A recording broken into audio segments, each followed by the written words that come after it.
Hai semua, di video kali ini saya akan sedikit menceritakan tentang dongeng rakyat. Sebelum itu, dongeng rakyat adalah cerita tradisional yang diceritakan secara turun-temurun sehingga muncul banyak variasi penceritaan, walaupun isi ceritanya kurang lebih sama.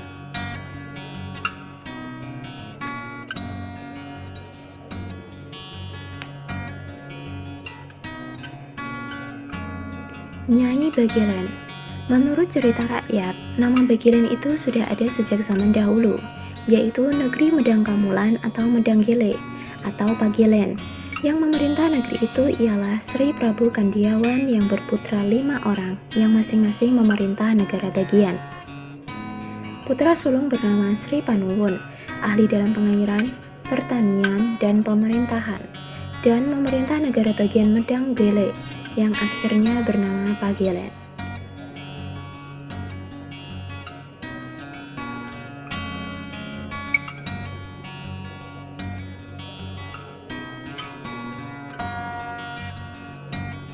Putra yang kedua bernama Si Sendang Garbo, ahli perdagangan dan memerintah di daerah Jepara. Putra yang ketiga berkedudukan di Prambanan bernama Karunggala. Yang keempat bernama Sri Petung Laras atau Tunggul Amatung, memerintah di Kediri. Dan yang bungsu bernama Sri Cetayu, memerintah di Kahuripan. Kerajaan Medang Kamulan adalah negeri yang aman, tentram, dan makmur karena rajanya berlaku adil dan jujur. Sri Prabu Kadiawan meninggal dalam tahun yang ditandai dengan Surya Sengkala, rupa Trimukseng Lebu, yang berarti kurang lebih 1031 tahun yang lalu, yang kemudian yang menggantikan ialah putranya yang sulung, yaitu Sri Panuwun.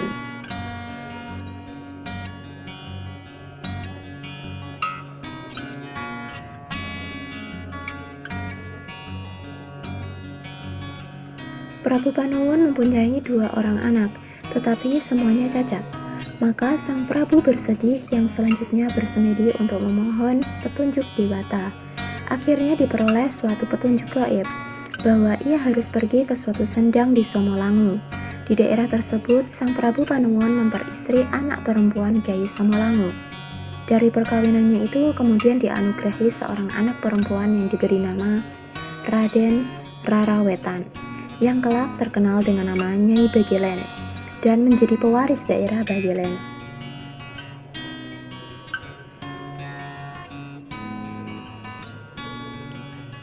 Setelah dewasa, Rarawetan menjadi istri Pangeran Awu-Awu Langit yang berkedudukan di daerah Ngombol. Karena Sri Panuwun berpindah kedudukan di Hargopura, maka Pangeran Awu-Awu Langit menggantikan kedudukannya di Bagelen.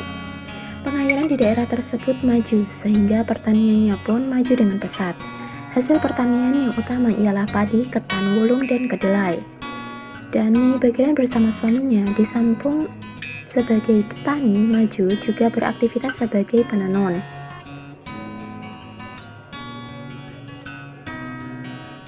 Perkawinannya dengan Pangeran Awu-Awu Langit, Nyai Bagelen dikaruniai 3 orang anak. Yang sulung bernama Raden Bagus Gento, dan yang kedua dan ketiga masing-masing perempuan, yang bernama Raden Rara Taker dan Raden Rara Pitrah.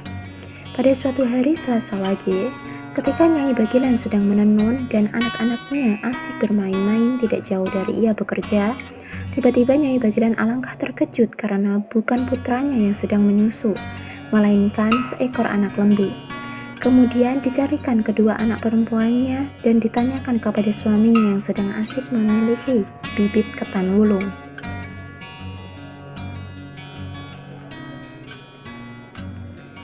Karena jawaban dari suaminya kurang mengenakan, maka dengan alat penenunnya didorongnya lumbung padi dan kedelai, sehingga isinya berhamburan. Lumbung padi itu terlempar jauh dan tersangkut di pohon beringin di desa Grendetan, dan yang sebuah lagi jatuh di desa Panatap. Padi dan kedelai berhamburan jatuh di desa Ketesan dan Wingkot Tinumpuk. Namun bukan main terkejutnya Nyai Bagelen ketika dilihat kedua anak perempuannya terbaring pada bekas lumbung dalam keadaan telah meninggal.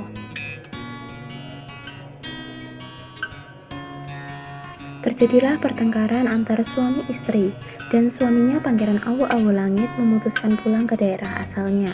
dan kemudian meninggal di desa Awu-Awu.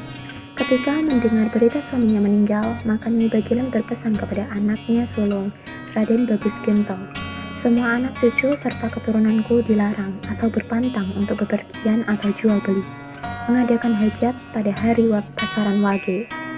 Karena hari pasaran itu saat jatuhnya bencana dan merupakan hari yang naas.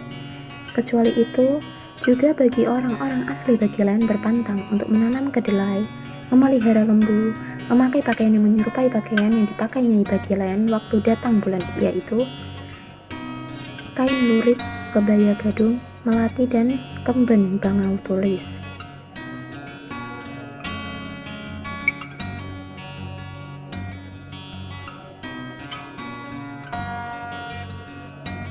Setelah menyampaikan pesan itu, Nyai Bagilan masuk ke kamarnya dan kemudian menghilang, tanpa meninggalkan bekas atau murca, dan selanjutnya Raden Bagus Gento menggantikan kedudukannya memerintah daerah Bagilan.